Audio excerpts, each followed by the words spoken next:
What's up, everybody? This is Tech G back with another video to help you successfully pass the CompTIA A Plus 1201 certification exam. So let's get into it. Let's talk about power supplies. Now, this might not be the flashiest part of a computer, meaning there's no RGB lighting, no fancy heat sinks or any of that stuff, but your power supply is one of the most important components in the entire system because without it, you've got a very expensive paperweight. So if you're studying for the CompTIA A Plus 1201 exam, you'll need to understand not just what a power supply does, but how to choose the right one and install it correctly. So let me go ahead and explain everything you need to know to keep your build safe, stable, and powered up. Let's go.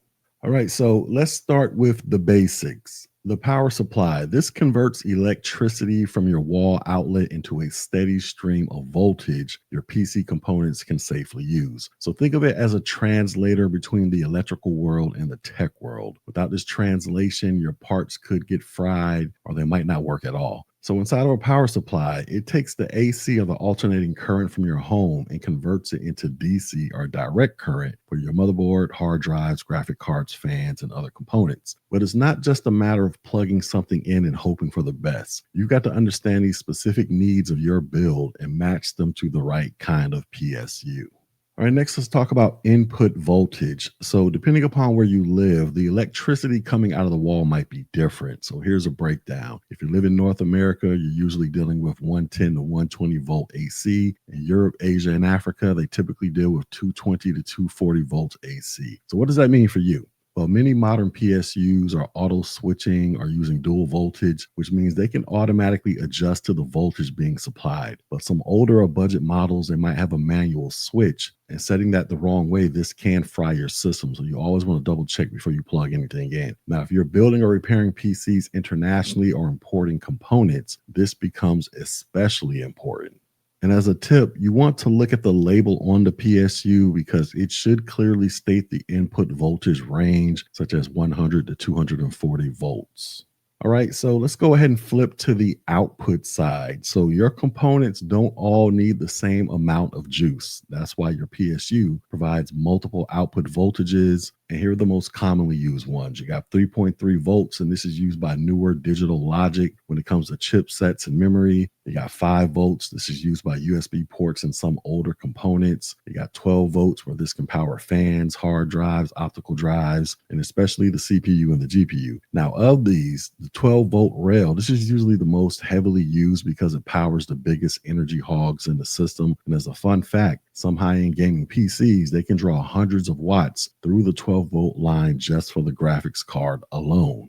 All right, next let's talk about connectors, and we're going to start with the big one. So most modern motherboards are powered by a 24-pin ATX connector. But here's the thing, many PSUs, they use a 20 plus 4-pin configuration. Now, why do they do this? It's because of compatibility. Older motherboards, they only needed 20 pins, and most modern ones, they use 24. So manufacturers, they created a modular connector that lets you snap the 4 extra pins on or off, depending upon what you need. Now, as a tip, you always want to line up the clip and notch correctly, because if you're forcing the connector in, then you're doing it wrong. And some other connectors that you might see, you got a 4 or 8-pin CPU power connector, which is near the CPU socket. You got a 6 or 8-pin PCIe connector that's used for GPUs. You got SATA power connectors that are used for SSDs and HDDs. And you have what is called a Molex connector, which is mostly a legacy connector, but it's still around for things like fans.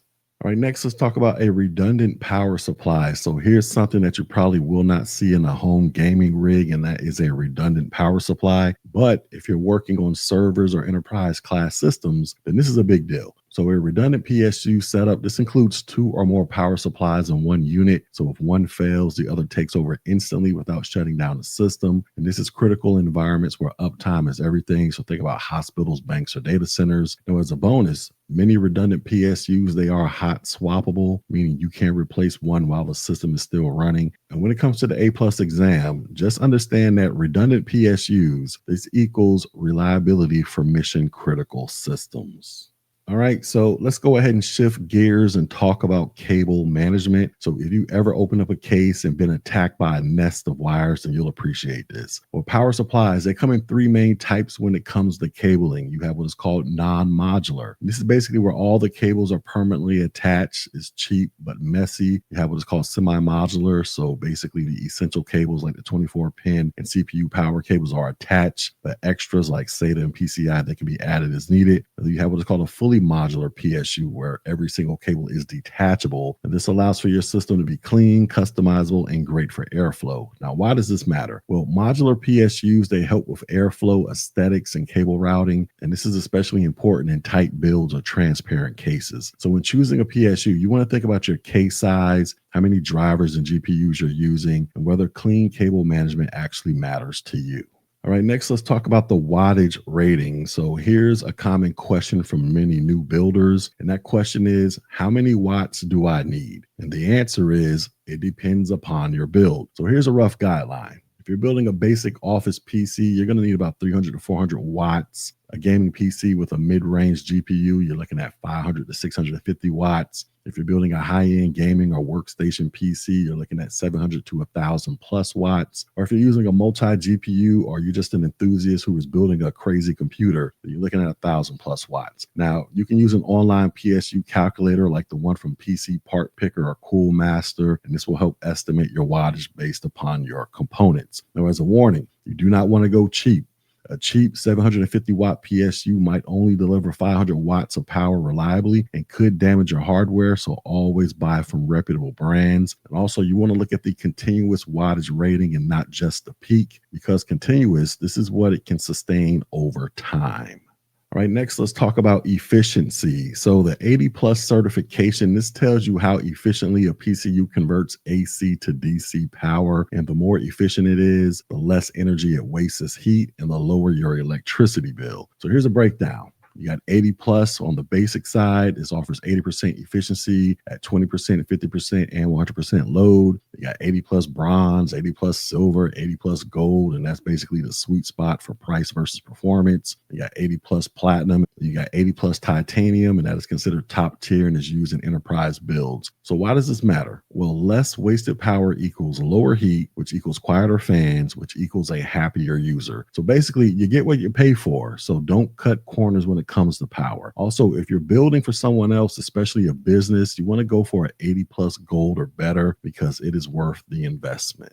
All right, so let's talk about how you actually install a power supply. So here's a step-by-step guide to installing one of these things. First thing you want to do is pick the right PSU. So you want to check the wattage requirements. You want to verify your case compatibility. You want to choose modular or non-modular, and you want to ensure it has all of the necessary connectors. Then before you do anything, you want to go ahead and power down the system and ground yourself. So turn off and unplug the system and use an anti-static wrist strap or touch the metal chassis. Then after that, you want to mount the PSU. So slide the PSU into the PSU bay, and it's usually at the bottom or top of the case. Align the screw holes, then secure with 4 screws from the back of the case.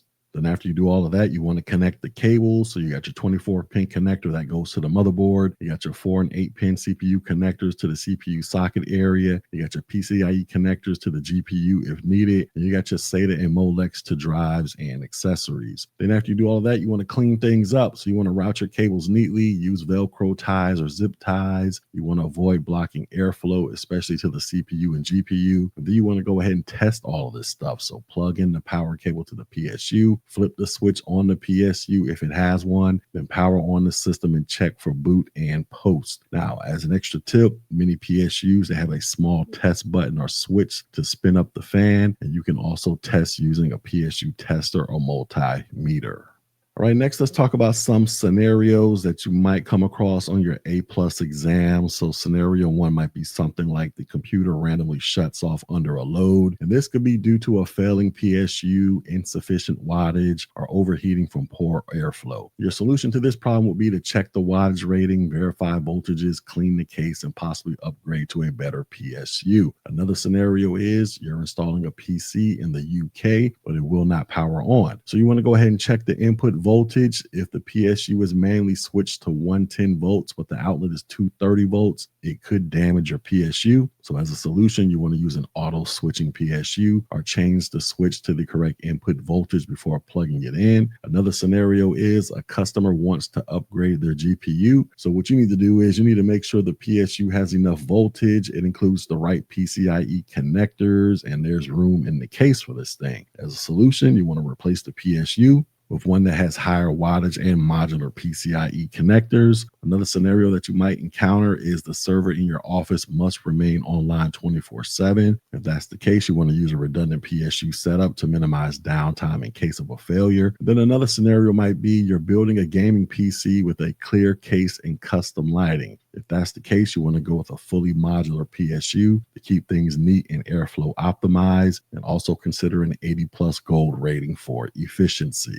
All right, so let's wrap all of this up. So when most people build or repair a computer, they obsess over the CPU, the GPU, or the RAM. But the power supply, this quietly keeps the whole system running. And if it goes wrong, it can take everything down with it. That's why understanding how to choose, install, and troubleshoot a PSU is such a valuable skill and a core part of what the CompTIA A+ exam wants you to know. So the next time you crack open a case, give the PSU some love. Read the label, trace the cables, think about wattage and airflow, because once you truly get what's happening behind the metal box, you'll realize it's not just about powering a PC, it's about powering potential. Now, with all of that being said, let's do some check on learning. So you're building a mid-range gaming PC and need to choose a power supply. The estimated power draw is 550 watts. Which of the following will be the most appropriate PSU choice? Would it be 300 watts non-modular PSU, 500 watt 80+ bronze PSU, a 650 watt 80+ gold modular PSU, or a 1000 watt redundant power supply?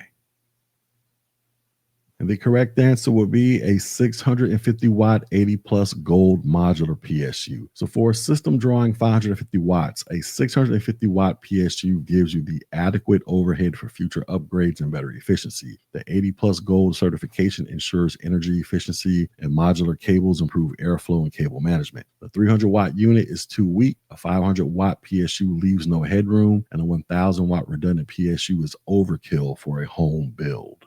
Next question.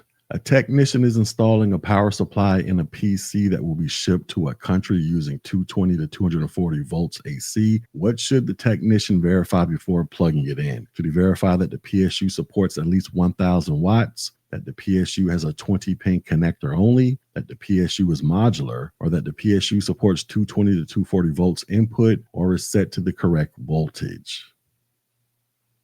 And the correct answer is the tech should check that the PSU supports 220 to 240 volts input or is set to the correct voltage. So different regions have different voltage standards. Plugging a PSU that is set to 110 volts into a 240 volt outlet could permanently damage it. Many modern PSUs, they do offer auto switch, but if it's a manual model, then the voltage switch needs to be correctly set.